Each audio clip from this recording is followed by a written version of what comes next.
Get in, buckle up, and come for a ride with the Hoonatics. Cars, bikes, and anything else with an engine in it. Let's go.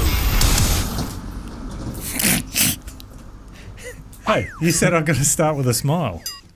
I didn't I'm not actually selling mean anything it. here. I'm not selling anything. Hoonatics number 7.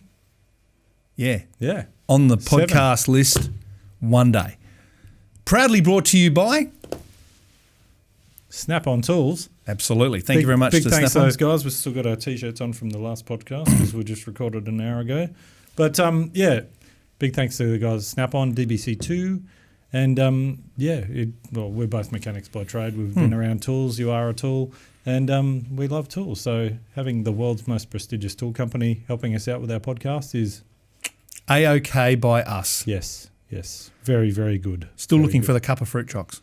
And looking forward to going to America one day to hang out with the Snap-on people. No, we'll go down that path later on. But yeah, really great. We had heaps of fun the last podcast. It was a guy that we've known for ages, wasn't that Jeff cool? Tartuzzi. Was. But What have you been up to? just been podcasting, like just hanging out. We just went live on Facebook. I was about to say, that last live feed we did was good fun. It was a good opportunity for us to explore how that medium worked, and we'll be doing a lot more of those. It was pretty cool. We had a bunch of mates jump on, some people that we don't know, talking, calling us idiots. No, they're all pretty good. Why could we would have to be able to do that one Saturday night, go for a cruise in the car and just live feed the whole thing. Rory could be in the back. We could be in the front. This sort of technology these days, but we don't have this amazing studio set up He's, to do it he's from, the warm blanket that we have, though. We need to bring him with us. Yeah? Have you ever been called a warm blanket, Rory? Not regularly enough. Not He regularly. sounded like George McFly then. Now, the actor of George McFly, he's a Fruit Loop, he is. But that's another story for another time. So what are we up to this one? Talk to me, brother. Well, no, actually, we didn't mention what's happened lately, and that kind of segues into our next guest. Yes. This weekend I've been working. I talked a little bit about it, mentioned Greg Rust, and also, again, Rusty's Garage on Podcast 1. Yep. Awesome podcast. Just awesome above dude. us in the Lives popularity New Zealand, stakes. Just mows the above lawn us. lots, has sheep, Yeah. does all that sort of, I don't know why I'm doing this. But yeah, really cool guy. Awesome. Always enjoy working with him, Cam Vanadungen, Emma Notora, Desma Sadici, and all the rest of them. Just exclude me from this conversation. I don't even know what you're talking about. And Richard Creel. McLaren Vale's better than the Brosser. But anyway, we're back here, and on the weekend, TCR came to Adelaide. That was awesome. Supercars Championship is the pinnacle in Australia. Awesome cars, just drivers are celebrity status. Yep. Fans, it's the AFL of motorsport, and I love working on it. For me, it's not just about the racing. I love that. It's about the team behind the scenes, that sort of thing. I came in once wearing my Supercars media thing because we'd just done a thing with Erebus and Supershock. But on the weekend, TCR, brand new in Australia. Yeah. Not brand new globally. It's been going overseas for a while, but bunch of teams have bought these cars in and sort of gone in head first, and I think it went off. Like, Well, as a it's punter, still a small field, but the visual excitement of it, Mark, and as a punter to watch it, especially from a digital platform, I was actually entertained. I wanted more and more and more. You know, I know it was great too. I mean, for me, the one thing I love, you look at those cars and they're kind of like a little bit Hot Wheels spec. They are. They're pumped out guards, Yeah. slammed, and it's going back to the old Super Tourers days. When you get the DTM style, dumped pumped up. cars, big wheels, Yeah. all that sort of thing. So I think racing in Australia is going like that. Yeah, well, Everything's always going to change, well, and there's going to be people hitting the reset button on stuff like that. But there's TCR, a lot of evolution going on with what's being offered, and I go back to the digital space. You know, we can be entertained from Adelaide anywhere around the world with a myriad of different types of motorsport, but to actually visually go and see something at the track, you've got to get bang for your buck. And let's face it, when you modify a car in your brain and you're sitting next to an old Astra, you go, yeah, needs pump guards, needs 18s, needs roll cage, needs a twin cam screaming on quad throttle bodies, blah, blah, blah. And these sorts of programs offer that visually to us. We can watch it. And I mean, on the weekend it was great. You know, we had like big names like Garth Tander, Russell Ingles back there, a bunch of V8 supercars. All 9 drivers. fingers of him. Never counted them, but anyway. But yeah, it was so good. I mean, Leanne and Garth Tander in the shed together. Yeah, that was cool. Driving That was the cool. same Audis, different colours. Yeah. But The Shahins were out there with the Merc as well. I saw that. yeah, like all your supercars in the GT class. Yeah, you stand there and you watch two AMG GTRs on the start line, full GT spec cars, just like, I'll put a photo up actually on the HoonTV Instagram page of two of them on the start line. I know I sidetrack Brings in a the lot. whole I know I car porn sidetrack a thing. lot. I am guilty of that. We never lived through World War One, World War Two, and things like that. We weren't there. But when I see those big long bonnet AMGs of today, they just remind me of those massive big warplanes. The boom, boom, boom, boom, boom as they go along. They evoke that, huge performance in this. And there's a guy sort of sitting at the back, holding on for dear life, going, I hope this works. And to watch the Shaheen out, I think it was Yasser was out there belting around. He is one of, and with Jamie Whincup as his co-driver. But Yasser is one of the unwritten stories of South Australia. He is one of our best drivers in this state. Never really been, adulated. And his brother Sam, they're both doing pretty well in their own right. Sam jumped in the Lamborghini, which is, I think, Yasser's, I'm not exactly sure, but jumped in that the other week and did really well as well. Yep. But, big thumbs up to those guys for, having the balls to build the best racetrack in Australia. And then all use the it. other racetracks around the country, but the Bend, and like from what you see now, is people that go there, they just walk in with this. Yeah, they do. So speaking of stunned look and big set of cojones, we come to our guest. That's a good segue, isn't it? He's probably out there going, what the hell? Have I walked in the right place? Or you walk in going, damn right. So Damn straight. Think. So this is a mate of mine. Yeah. You've only just met him. So I have. Think car racing, marketing, sponsorship, all that sort of cool stuff. He is that guy. Yeah. So let's throw it a quick. I'm doing a lot of hand stuff tonight. I don't know why is this. I'm just maybe. Mate, just to give yourself an accent and it all works, all right? I haven't been to the gym today, so I'm sort of combining podcasting and gym work. And weird facial expressions. I haven't started flossing yet. I'll never do that. I'll do the teeth, but none of that. Yeah, that's for kids. None or of weird what? people. None of that. What was that? That's the Monster Mash. So Just throw to the commercial. A Snap-on franchise is a tool to your freedom, and we currently have franchise opportunities available across Australia. Snap-on have the best brands in the industry, a supportive network with exclusive training, as well as financing options to get you on the road. Are you ready to drive your own success?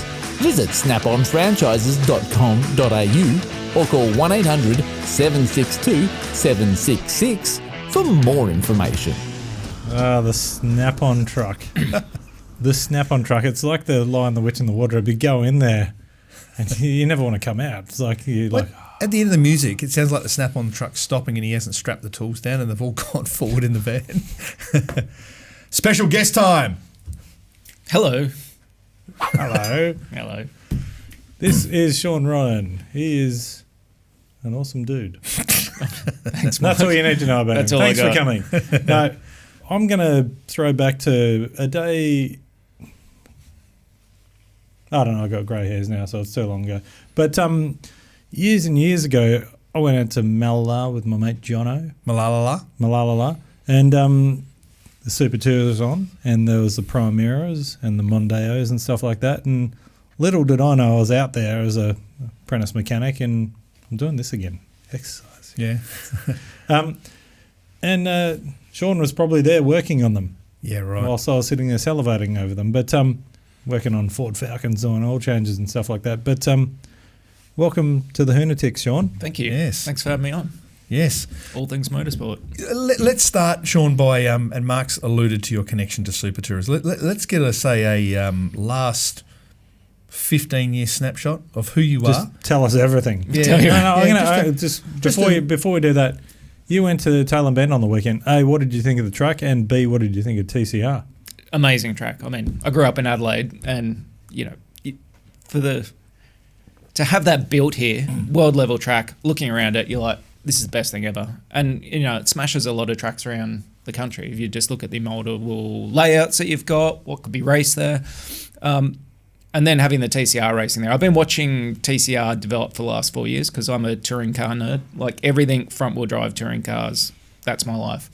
So I was watching it back in 2015 when it was just before it was TCR Australia or anything else, and it's now WTCR, so it's taken over World Touring Cars. The format had been sort of growing and bubbling, and seeing those cars, seeing the level of drivers and I think I mentioned to you how professional it was already, and the teams involved and the money. It was, I know there's some supercar guys here and all the rest, but my point of view is, this is the future of touring car racing in the world. They're going to be releasing an EV version of TCR shortly.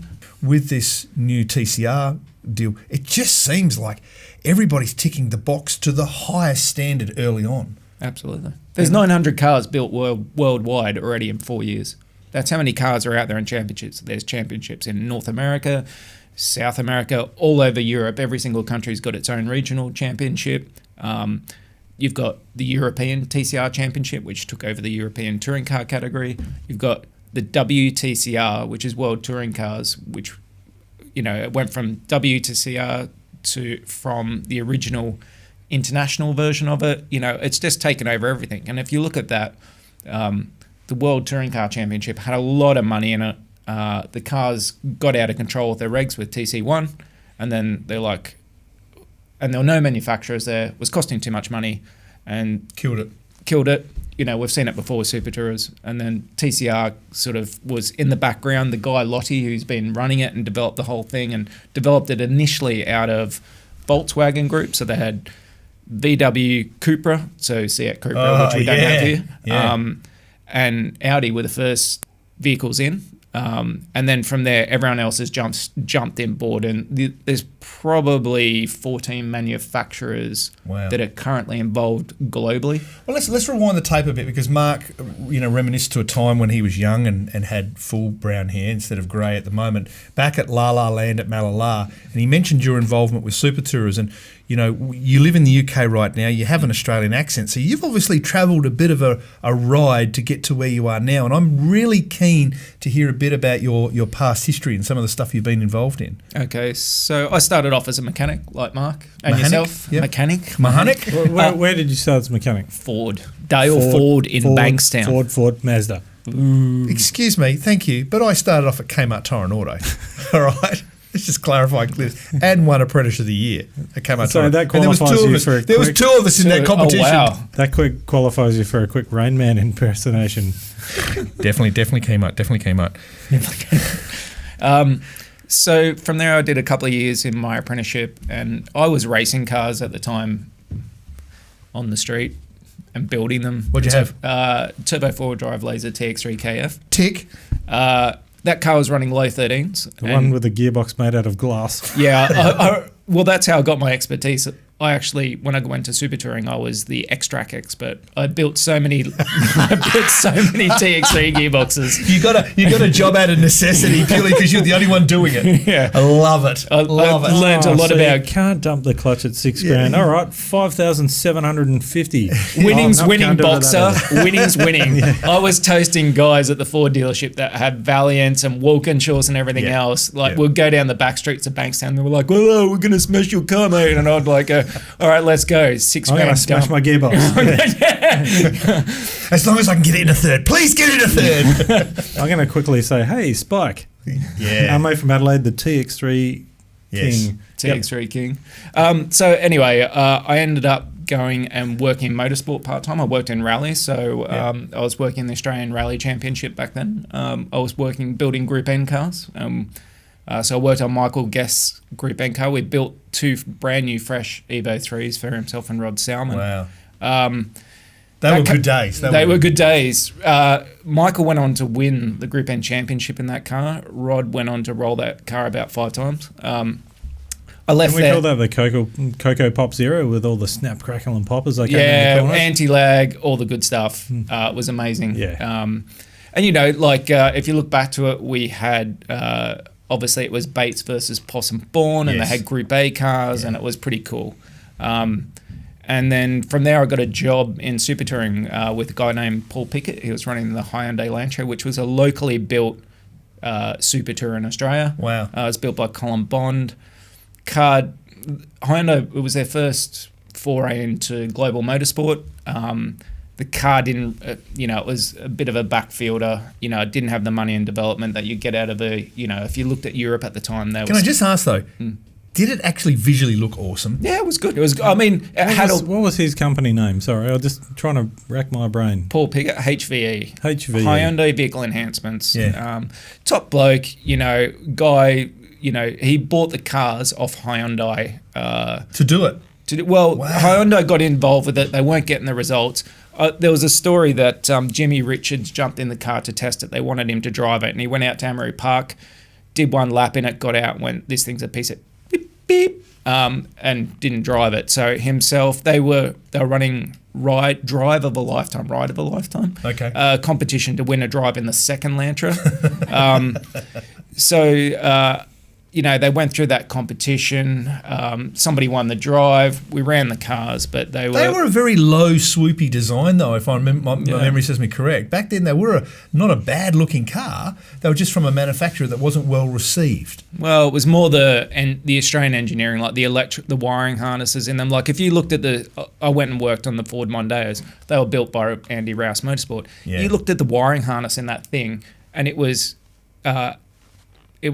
aerospace grade. Yeah, right. Like it was, if you put the two cars next to each other. Chalk and cheese. Well, on the back end of that, though, the popularity of the Super Tourers came from the UK, where they have a long heritage where, they used to call them the sales rep racing. Yeah. And they'd been doing it for decades, and then finally Australia caught on and went, we need something alternative to V8 supercars, hence your position. So from Hyundai, what happened after that with you? I did a bit of work for the Mondeo team, and then I got out from there, Can I just jump in here? As an ex-Ford mechanic, you were around when the Mondeos were new? Yeah. I remember looking at them. Do you remember when the Mondeos came out, there was a TSB, Technical Service Bulletin, for all those people that don't know that, about the Mondeo and what you shouldn't do with them? I can't quite remember that far Go back. through a river. Well, that too. Drive from it. building to building. Depending on how good your insurance Like Fast and the Furious. No, Drive it. I remember seeing one that came out and they're like, do not jack this car up in the middle because the windscreen will pop out. Really? Good times. That's actually anyway, I want to back go to and the do that story. now. That's like a challenge. If there is a Mondeo on the road still in South Australia, And I it's want to got a slide a flat jack underneath it. They Lost your keys, jack it up in the middle. yeah, Yep. pop. Yeah. Like a lot of cars of that era. But so it was a great category. And for Australia, we're getting all the second-hand cars out of Europe. And, the car builds were $1 million plus looked so pounds good, didn't per they? car, which is why they went extinct. By the time they got to the end of the 1990s, 2000s, they were down to 3 manufacturers. The Ford Mondeo actually won the championship that year. And, if you look at the money that they were spending then, you're talking £2 or £3 million per car. And that's, nobody could keep up. But in the UK, to win Super Tourers meant you sold on Monday. And even today, now there's offshoots of different types of racing over there that echoes those days. But I remember seeing those cars. They were very boring, bland, mundane cars in Australia. Yeah. And to see them in touring car guys, the BMWs, last time we saw a decent BMW was the JPS at Mount Panorama. To see these things with these big white wheels and, then the Audis came in, it educated a lot of Australians into European-orientated Super Tourers. But after Super Tourers, which direction did you go after that? Well, I got out of automotive not long after that, as in being a mechanic. So I ended up going to BOC Gaslers, who sponsored the Super Touring Championship. Yep.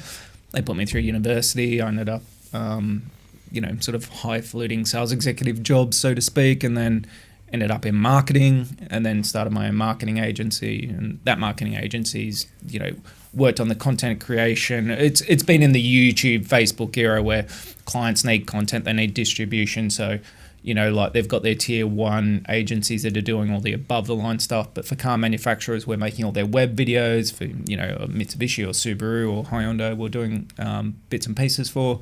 But it was, just based off the fact that we understood their products so well, just from a mechanical standpoint. Yep. Well, feel free to plug the agency because, that's how I know you. Yeah. So, Sean owns a company, co-owns with his mate Rob, a company called Motor Culture. Yes. So they do some really cool stuff. Tell us, how did motor culture start?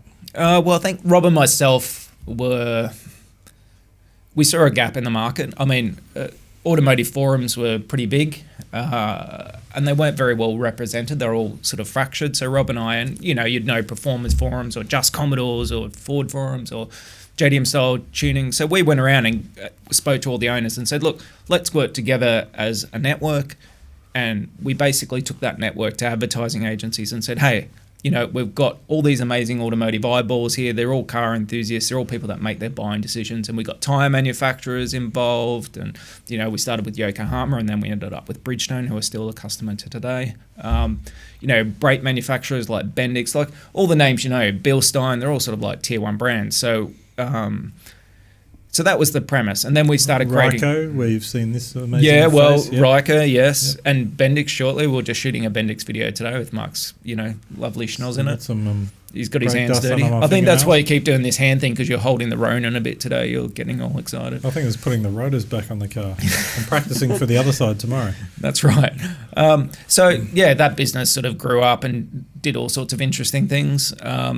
We've shot videos all over the world for it, so it's been pretty cool. Now it's just sort of cruising along. I live in the UK.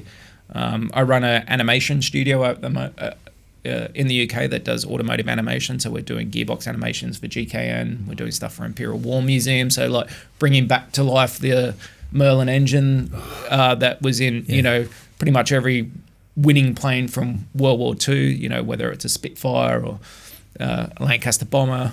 So that it's just been a progression over time. So you're really enjoying what you're doing. You sound like your career path has taken you just from a love of smashing gearboxes in a Ford to now, creating information that offers people insights into automotive brands and everything else in between. And it sounds like a pretty cool ride. Yeah, it has been. I mean, it's never boring. Let me put it that way. I think the good thing about it is the automotive industries, for those who want to get involved with it, like all three of us have all been on the tools and our tools. And are sponsored by tools. Proud of it. Yep. Snap-on tools. I have a bunch of Snap-on tools. To this day, like I race cars myself in Europe as a side hobby. At our last premises in Australia, we had a full workshop where we were shooting full workshop scenes for mechanical automotive aftermarket. When we weren't doing that, I was building my race car. Yeah, that's cool. It never leaves you, does it? No, so let's give us your rewind sound effect. All right, let's go back. That took me years to do, by the way.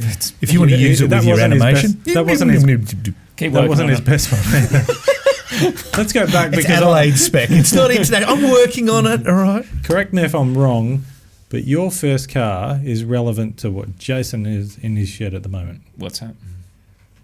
What is your first car? I don't know I had a Suzuki Swift GTI. Would you like to buy another one? It's Gen 1 Suzuki Swift Insert GTI. plug Gen here. 2. Insert plug here. Well, hang on. Mine's the second body shape. Yeah. So there's the Gen 1, which is the box. Yeah, that's Then right. there's the Series 1 and Series 2. Yes. So I've got the Series 1. And do you remember how cool the Brahm ones were that were racing at Bathurst? And they were giant killers. Watch this. Tell us what was special about the Brahm Suzuki Swift GTI. Don't say anything. Mark. Oh, see? He's not really. He's not really there. I probably do know, but it's like, Talk to us about the wheels. What was special about the wheels? Head and it's all sort of tricky. What was special about the wheels? I don't know. You tell us. They were Simmons. Oh, there you go. Yeah. And they had lumpy cams in them. Actually, Rob Green, my business partner, when he had hair and a cool car, he's Suzuki. We want to insult anybody. We just talk about their hair straight away. Yeah, well, or their eyebrows, or their chins. Yeah. Well, he can reminisce on those days now, but he had a really cool, probably one of the most modified Suzuki Swift GTI of the time at that point, before they started going all airbrush and crazy. And, there's a photo of him on Fast Fours, all Gucci in front of his red Would you say that with the success of Bathurst, with those ones, that they were like the second coming of the Mini? Yep. Yeah, for 100%. Sure. They were a cool car, and it's cool to see them, you and your son doing one on the O2 garage. We are, yeah. As coming back as a bit of an iconic car, and I think that's why people have been watching the O2 garage going, hey, I had a Swift GTI. My mate had a Swift GTI. Oh, see, that's cool. And This- we saved it. We've For all the fixed it people up. on iTunes right now, Jason's swapping photos on his phone. Yeah. But I'm all for this. We were talking about big garages before and saving cars. And, you know, I've talked about this with another mate of mine. It'd be great just to get a giant shed. Oh, that's not a photo of and the car. That's me save naked. Sorry. all your, You're going to need a bigger phone for that. saving Trust all me, the it was a wide angle. saving all the cool cars from the 90s that we all grew Yeah. up with, you know, Corollas and Suzuki Swifts, and, you know, like if you went around and went, you know, RX-7s and GT4 Celicas and like, but got all the Minter ones and just put them away for historical safekeeping so that, you know, generations to come could go back and go. I'm just going to throw in a quick face palm here. I had a couple of Datsun 1600s, sold them. Yeah. Anyway, Well, if you think objectively about Had a the Mazda cars you RX-7. just said, right? You know, they are predominantly Japanese muscle cars. Yeah. Of the 90s, and they were the first of the fuel injection cars that came to Australia that gave the guy in the Monaro a healthy education of what fuel injection was all about. Now the guy has fuel injection on his Monaro that looks like a 4-barrel carburetor. The Suzuki Swift came to us for $600, right? It's reached the bottom of its price cycle. It will never go any lower than that. So, as I say to my 14-year-old son, you now have an appreciating asset, automotive asset. Even if you do nothing to it at all, let it sit there. But we're not. We're going to paint it, we're going to clean it, we're going to flip it on. Someone will take it, it'll allow us to go to the next project. But when you think back to that time, your parents would reminisce about, oh mate, I had a 186 in the HT Holden and stuff, and you know they'd give you that chat. Your chat's going to be, oh mate, I had this TX3, you know, laser. It was fantastic. It will spin into third gear and then explode like the Big Bang. You know, Mark's got stories of minis. I've got stories of Valiants. I used to be a Valiant guy when I was younger, and now here we are. And you recognise the value of the Suzuki Swift GDI. A lot of people will just laugh it off. Let's see how much they're laughing in a couple of years' time. Absolutely. These things are going to be collector's items. You know, like we'll look back on this conversation and go, yeah, I should have done that. But it's true. It's more of a case of nobody's got that shed big enough to stick them in. Sounding silly, like the Japanese name for them, the Cultus. They're a cult classic kind of thing. You live in the UK. I spent 3 years living in Dundee in Scotland and was heavily involved in the car scene up there with Knock Hill and Crail Raceway. They're crazy up like there. They are car mad. It is. You want to know who taught A them racing that, suit is actually a kilt. Yeah. No. No. Anyway. So I remember coming from Australia, which we had a lot of Japanese cars, getting over to the UK, started looking for Japanese cars. They just simply weren't there. No. And, you know, one of the things that amazed me the most was the Datsun 1600. And I was talking to guys from Max Power because I was an Aussie and I was involved in cars. There was 2 or 3 Datsun 1600s ever in the UK. They just weren't over there. Ben Ellis, you remember the editor Ben Ellis? He once did a 240Z with a RB motor in it. It ended up in the UK. A guy bought it from Australia and took it over there. They're quirky and unique and cherished over there. What's it like over there at the moment? What's the big collectibles over there? It's gone massive. Like the JDM scene's huge. You know, you've got Banzai magazine over there. There's JDM Fest, which appears 3 or 4 times on the calendar each year. The import scene's big. I mean, I've worked for Time Attack over there, and you know that scene's massive. So, because one of the precursors to the success of the Japanese car, obviously, was Rally, but the Nissan Primera in Super Tourist was a game changer. Absolutely. In the UK, wasn't it?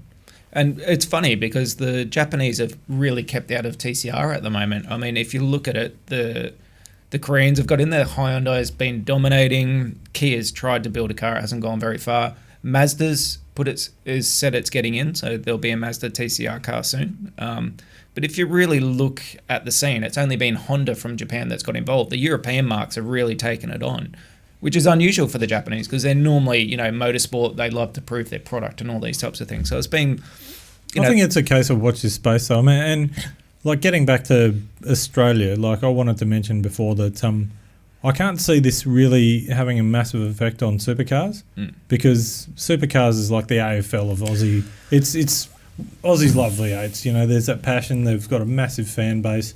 I think V8s is going to change and move around a little bit over. Like, you know, the Mustang was a big thing with the introduction of that, and we'll see what Holden, Chev, whoever do on their end of the equation. But I think TCR is a really nice complement for Well, racing. you in know Australia. what? I'm going to add to that. And I'm going to say that I believe, not necessarily 180 from your view, but I'm going to say that supercars have to react to a product that has been stale for a long time. I'll call it as I call it. I talk to anybody from V8 Supercars. They have a fantastic product, but it's a niche product and it's becoming more and more niche. And the age group that they're attracting, I went to an event recently and the biggest attraction they had was the Red Hot Chili Peppers that were playing. It was that people weren't there for the cars. When you think about what happened at Tail and Bend with that TCR round, people were there for the cars. They weren't there for the Chico rolls. They weren't there for the parking or the hamburgers. They were there for the cars. And Mark, I think that supercar product is awesome and outstanding, but they must evolve a lot quicker than what they're going now to ignite excitement. But I'm going to shut you down there because the figures this year have been going up. So I think they offer an entertainment. It's becoming a festival, isn't it? It's an entertainment package. Absolutely. Yeah. And, you know, for me, working there, like we mentioned before, you know, I love it. But there's always tons of people there. It's going against the grain of what's happening these days. People are too lazy because I guess I'm talking about the cars on the track. Go past on their phone these days, but people still go to supercars events. The cars on the track. It. That concerns me. I like to see the fact that the Mustang is shaking things up. I guess my comments are probably more born from the fact that there's no Chryslers there, so no. You're just angry. I watch the news and I watch people go to music festivals and kill themselves on drugs and stuff like that. And you know, I watch something like V8 Supercars that's embracing the music side of things, and I applaud them for doing it because they're trying to make their product work. But when I look at something like TCR, it's just back to those old days of, do you like cars? Watch this. Well, you can buy them off the showroom floor. Yeah. But here's my take on it. Okay. There's two parts to it. We'll go back to the noughties when we went from Group A and then Supercars was born and then the Super Tourers both split and they fought over Bathurst for a couple of years. The Super Tourers, and I worked the Bathurst race a couple of years for Super Tourers, and you had all the big names globally came out. They brought out all the Super Tourers from the UK. All the big names were there. Brocky was racing it. He rolled it in the gravel pit. You know, all sorts of things happen. Anyone that's in supercars that has been anyone raced at that race. And it was a real fight to the death between those two championships. If you went to a BOC Gases Super Tour round in Australia, it was packed as a V8 supercar round is today. And they were really fighting it out for who was going to be their championship. The thing that killed Super Tours was it died globally because of the money involved with the cars. Just killed it. That's fine. So that's one part of the equation of Australian motorsport. The next part is where we're going. And I'm just going to highlight what's happened globally for the World Touring Car Series. So, you know, World Touring Cars has been going, I don't know, probably 15, 20 years now. And they took on TCR regs 18 months ago now, and they're in their second year, and they're having a massive resurgence because they're in the situation where supercars is now. All the manufacturers were getting out. It was too expensive. The fan base was dwindling. So I don't see V8 supercars going away or supercars going away. What I see is a change in opportunity, and I think that change in opportunity is perhaps the supercars circus, the entertainment package, may take on the TCR formula at some point, and into the future, whatever that point is, much like the World Touring Car Championship, the TCR will eventually become the main game category out there, and that's an option. I don't have a crystal ball, but I see it as an opportunity. Into that mix, we throw the current existing situation with vehicles, what is being offered, platforms, cylinders, electric, diesel, everything else in between. There's no doubt in anybody's mind, yes, there's still V8s in production, and yes, that's all still going, but it is a dying breed, right? It's a dying breed. It's like print media versus, online side of things. So do you think we're going to push more into the electric diesel alternative? It's inevitable. Yep. Look at Goodwood Festival the other week. You know, the fastest vehicle to ever go up that was the Volkswagen electric vehicle. They're insanely fast. It was crazy. Everyone was so impressed by that thing, and it kind of sounded cool too. It's like it didn't look like it was working hard either. So from your point of view, you've been very lucky where you followed a career path that actually ultimately has come to fruition through normalcy on our roads. There's more 2 litres and 1600s and 1.8s than there are 5.2 litres and 454s and stuff like that. So it's been a good choice for you. How do you see the future moving forward with some of these more, pedestrian orientated cars at the showrooms? Are we going to see a reduction in cubes? And what about talking about away from racing? Yeah. This is something that Sean's been massively in as well, car culture. Yeah, culture. So I mean, that's what I'm saying. Yeah. Sean, as I know, and his mates started a brand called Zen Garage. Well, Zen Garage is a pretty cool thing. So tell us about Zen Garage and how that evolved and what you guys did. Okay, so that was myself, Rob, and Justin Fox. So Justin Fox is quite well known in the car scene for running JDM style tuning, and VW Golf, two pretty big forums. Was known for End of Month Meet in Sydney. And so we got together, like I lived in Maroubra, Justin lived in Maroubra, we talked about it over a bunch of beers. We'd like to build something cool and interesting for the Sydney marketplace. We wanted to do a dais for cars. So we found motor culture was up and operating as a business. We found a dilapidated warehouse, but an old 1800s jobby in Leichhardt, just around the corner from Deus. We redeveloped that and we imported some pretty cool clothing brands at the time from America, such as Illust and Fat Lace. And we also developed our own clothing brand. And we had this quite a successful launch of that business. It was a clothing brand business. We were selling automotive odds and sods, kind of like what you'd see when you go to Deus, go there, have something to eat and get a T-shirt and a sticker to prove that it all happened. So that went on, had a really successful launch. I think where we got to with it was, we exploded with End of Month Meet as well. So it was a pretty big car meet in Sydney. The first one that we put on out at Sydney Dragway, we packed out the car park. It was sponsored by another business at the time that helped it all happen. We then pushed that into the future. So we're running End of Month Meet there every month. Really successful, a safe place for car guys to come and display their cars and hang out. We had security there. It was under lights. There was food and all those types of things. Get your dad wood dog and go, watch somebody limiter bash their car for a few minutes. We ended up having a bit of trouble with that. A bit of a counterculture started turning up and doing burnouts out the front, and that tracked all. There's always that one guy. It ended up being about 10 guys. It developed a subculture around it. So the police had to get involved. And just quickly, that's not just reserved to Australia. That happens across the globe. Oh, yeah, absolutely. We put a lot of time and effort in. We had pay-as-you-go police turn up and all sorts of things to try and help manage that. We had to cancel the event for a while because it was attracting the wrong type of attention from the media. Then we restarted it. And, I think after a certain amount of time, it had probably run its course. And there's probably more pop-up events turning up these days that people are interested in. Yeah. Zen Garage is still going. I've exited that business myself personally just because I've had a lot on the other side for motor culture. Your dance card's pretty full. And you live in the pasty capital of the world. Yeah, I live in Cornwall. My wife's Cornish. No, you don't. Yeah, so where do you live?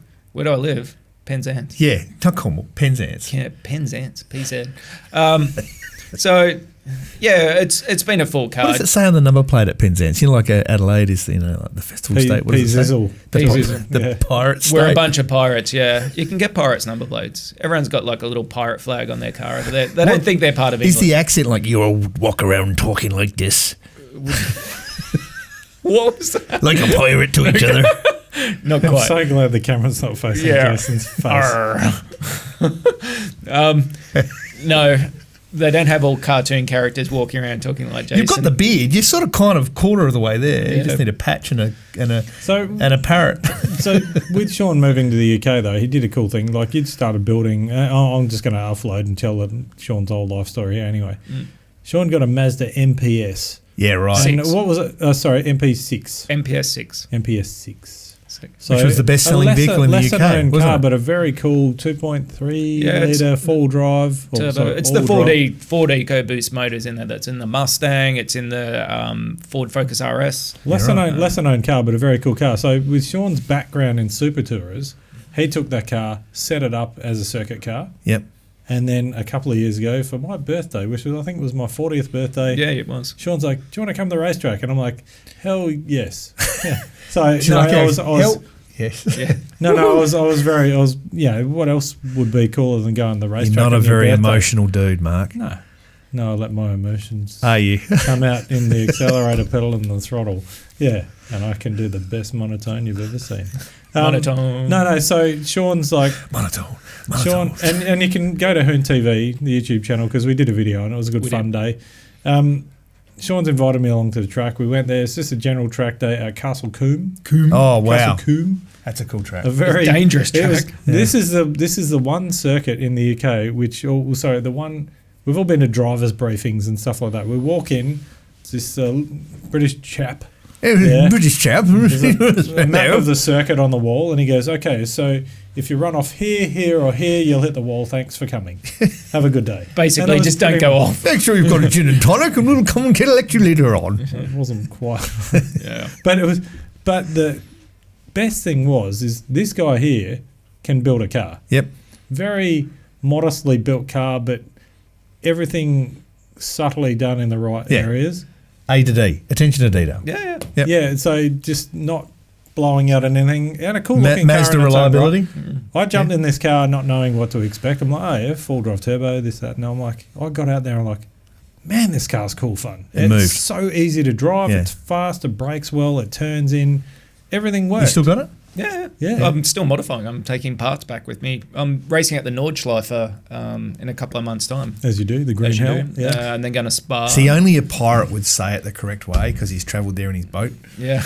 And this segues into the next part of the story about Sean living in the UK. So he's, I know now, been to Brands Hatch, Silverstone, Rockingham, Donington. Knock Hill. Hang on, is Rockingham closed now? They closed it, but it We was don't- that. Knock Hill? Not yet. It's too far north.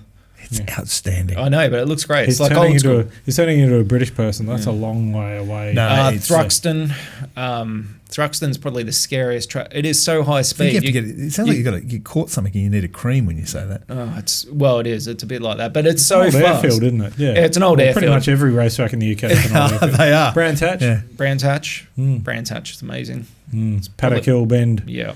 Please Close your eyes, go turn and do right. Knock Hill. Yep. Please go and do Knock Hill. Oh no, it's on the cards to do. I'm going to race every track in the UK. That's what when my wife said, "Can we move back to the UK?" We had a couple of kids, and she's like, "Can we move back now?" And I'm Please leave this country. like, yeah.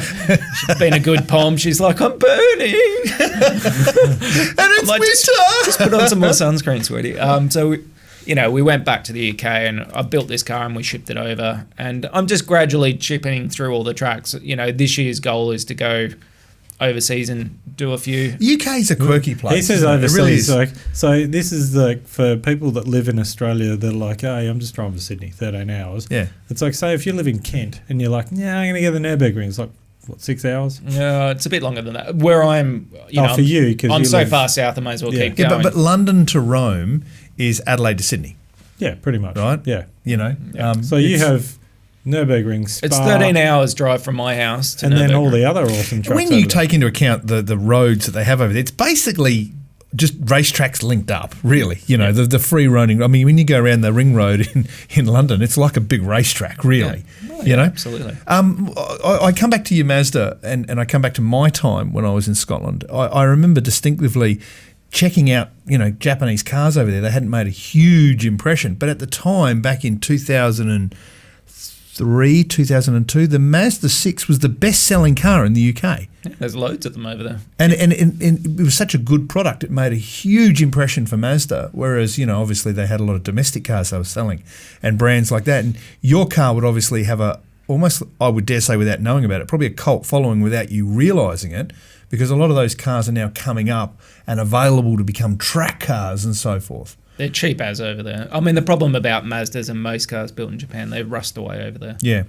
It's just the environment with the salt and everything else. So, you can buy unfortunately, they're all getting scrapped all the time just because they're rusting away. Well, the value of a car is the first number on the number plate, isn't it? Yeah. Oh, it's terrible. It just, car values there just nosedive. Yeah. They don't hold. Cars in Australia are a lot better looked after than them. Yeah. And that's just a result of the environment. Like I flew back into the UK from Spain 2 weeks ago. We're over there and we flew back in. We went over the channel, took 15 minutes or something. And then we flew the width of the UK in about 10 minutes. I'm like, watch this, honey. I went, water, And then we flew into Bristol and we went to the other side. So we're on the West Coast and went water. So it took 10 minutes. That's how long it takes to get from one side to the other in this country on a plane. And she's like, oh. But, the car culture in the UK is an exciting thing. It still has an impression on me. I bought a lot of it back when I came back through the various commentary I've done. And the people you meet, and all you have to do is say, a very cheesy way of doing it, but describing it, but going, g'day, how are you? And people go, oh, you're Australian. And they start talking to you and the doors are opening and come and check this out and have a look at this. And they want to share things with you. Well, have you found that? Yeah, absolutely. Some of the highlights have been there. I went to the McLaren factory about 2 months ago. I saw that. For a work do. And having a look, that McLaren factory is like going to a Bond villain's lair, and the cars down there, you couldn't buy them, you've got Senna's winning McLaren down there, Prost, you've got all their winning cars. Ron Dennis sort of standing there just going, no. But just the facility, you go out the back and all they're building McLarens there, all the road cars are coming out of there. The factory downstairs is very futuristic. It's a bit like Silicon Valley, isn't it? But for cars, isn't it? I mean, everywhere you go, though. I mean, Britain is a mecca for automotive industry. I've had a chance to go for laps in a modern British touring car. So, their current regs that they've got, which is an NGCT car, which has a space frame front end and a space frame rear end. As long as the cabin's OEM? Well, what they've done is they've got, and funnily, we're talking about, and this will be a segue on our previous conversation, we're talking about how TCR has taken off across the world. They cannot get a foothold in England because of British touring cars. Literally, they've got under 9 cars on the grid at any given point, and only half of those are TCR cars. Some of them are the old spec BTCC, NGTC cars.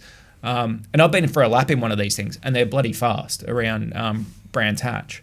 Full extract sequential gearboxes. They're a good thing, but the TCR cars are just as fast, if not faster.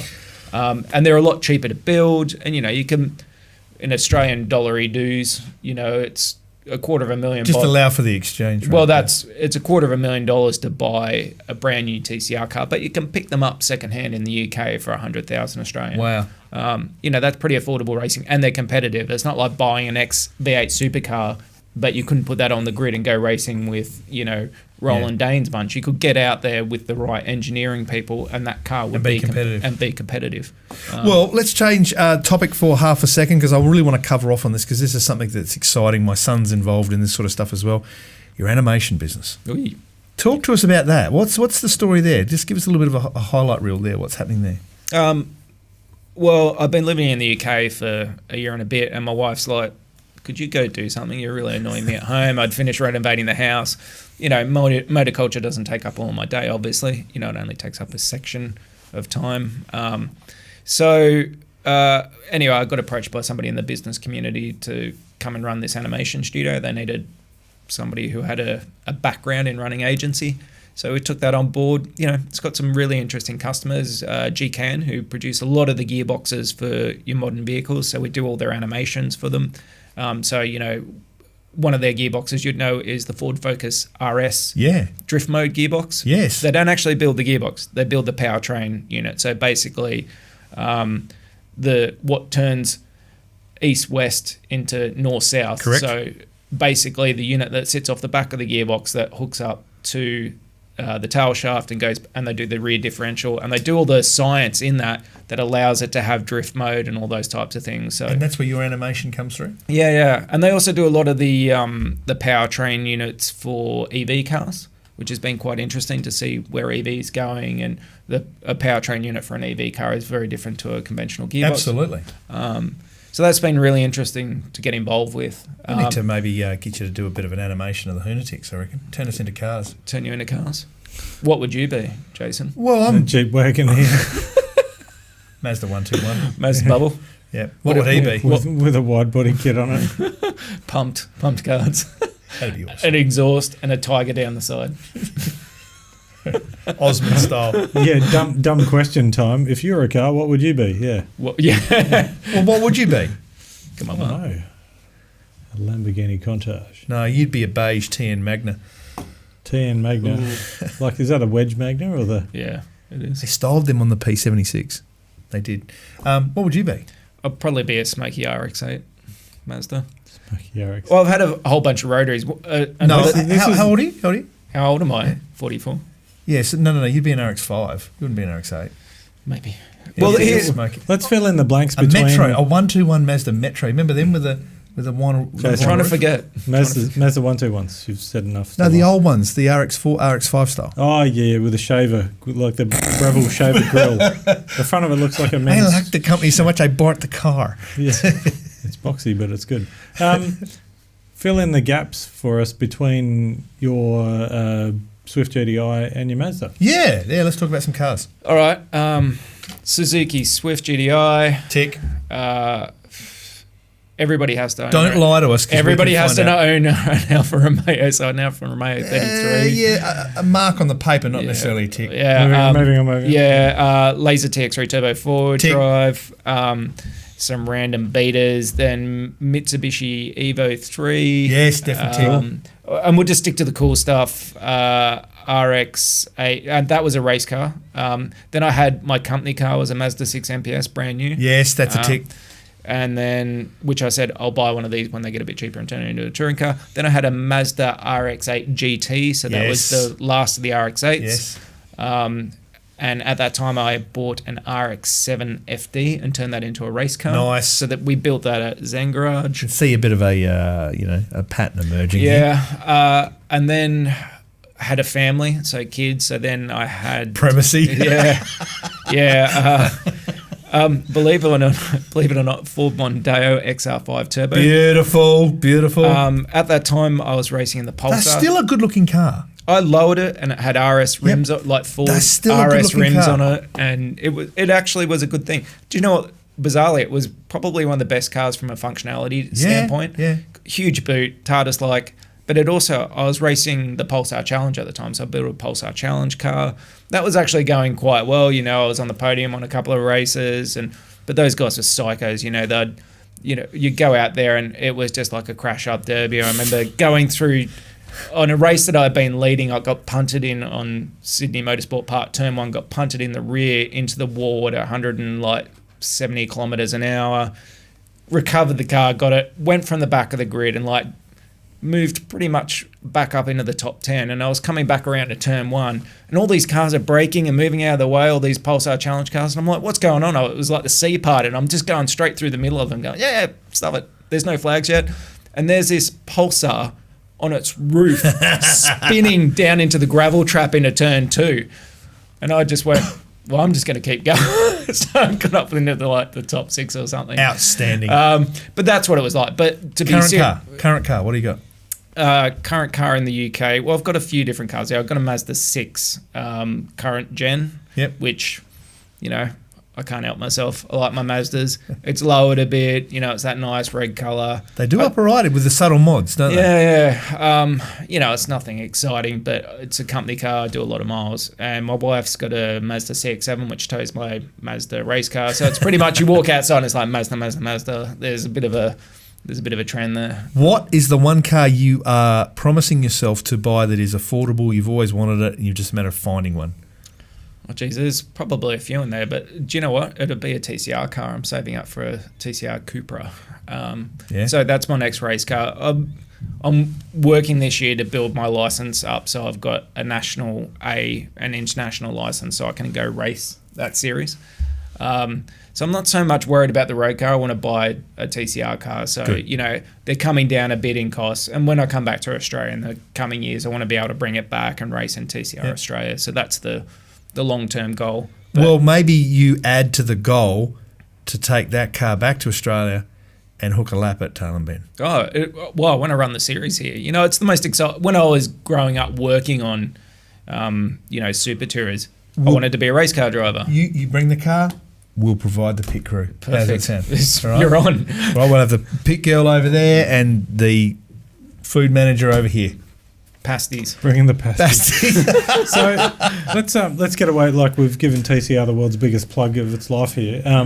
But it is cool. I mean, even like I was going to say, a bloke by the name of Simon Deaton races one in Time Attack UK. Yep. So it's cool. It's a Say It, I think. Yeah. Memory. Yeah. But getting away from all that and with your marketing experience and stuff like that, one question I wanted to ask you was, looking at motorsport and sponsorship and stuff like that, give us some of your do's and don'ts with your knowledge for people out there looking for motorsport sponsorship. I know a good friend of ours, Greg Lizian, who works at Howtech, he did a really good do's and don'ts, like an idiot's guide to asking for sponsorship. But you've been involved in a bit of that stuff. So what would you say to guys out there that have got talent, got a cool car, that sort of thing? Go. Well, we've looked after supercar teams like Techno's social media presence and so forth, and seeing the inside of what happens on supercars. I also hang out and work with guys that are racing in the British Touring Car Championship at the moment, and guys that are sort of like struggling to string budgets together, who we help them with their media kits and so forth. Do's are make sure you've got a big, good social media presence and that you're plugging your sponsors and your brands all the time. So that's, you broadcast yourself like we're doing right now with Facebook and YouTube. You've got an opportunity to broadcast yourself and a platform to push your sponsors. You know, that's the first biggest do. Don't. I'll get your brand out there. That is the worst thing you can say to any marketing manager, and I'll put a sticker on the car. It's all the activation that you're going to do around what you're providing your sponsor. So the next one is try and get small amounts of money from lots of companies rather than trying to get a big paycheck from one company, because it's getting harder and harder. So you're better off doing, if you've got 7 rounds, you're better off trying to find 7 sponsors for the round. Brad Jones Racing does that really well. You know, their cars are always changing livery, but you know, that would be a better road than trying to ask somebody for your total budget and then they become minor sponsors for the rest of the year. So that's a real strategy that's working quite well out there. Don't ever bag mouth your old sponsors, you know, or whoever you've worked for in the past. Just, you know, if things didn't go well, haven't gone right, just keep it to yourself and move on, because that just gives you bad press. People are like, well, he's likely to run his mouth on us if we don't, you know, do X, Y, Z for him. I think probably the biggest do is just try and have fun with what you're doing. If you're enjoying it and showing that you're having fun and you're getting their brand out there and you're working hard for them, and you're providing value for money, because I get lots of people asking us, you know, can you take a sponsor proposal to one of your customers for me, X, Y, and you know, a lot of the things you see, they're not happy people enjoying their motorsport, and that's hard because motorsport costs money. Could you just take this HoonTV sponsorship? Yeah, sure.